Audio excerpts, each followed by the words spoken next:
বউয়ের বাপের বাড়ি থেকে যে খাট পালং দেয়া হবে, যে সোফা দেয়া হবে, ওই খাটে বউয়ের সাথে শোবেন, ওই সোফায় বউয়ের সাথে বসবেন, লজ্জা শরমের মাথা খাইছেন?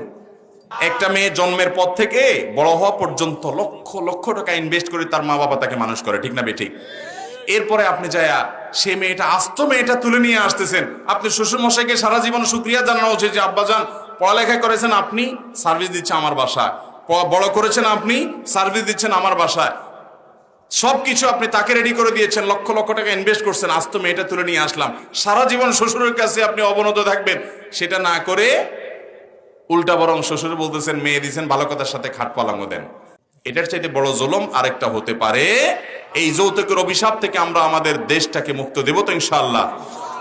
ভাইরা আমার, তরুণরা যারা আছেন এখনো বিয়ে শাদী করেন নাই, প্রতিজ্ঞা করেন শ্বশুর বাড়ি থেকে একটা সুই সুতাও নেব। প্রতিজ্ঞা করবেন তো ইনশাআল্লাহ? যে সমস্ত যুবকরা এখনো বিয়ে করেন নাই, প্রতিজ্ঞা করেছেন, হাত তোলেন দেখি। আল্লাহ রাব্বুল আলামিন যুবকদেরকে যৌতুক মুক্ত বিয়ে করার তৌফিক দান করুন।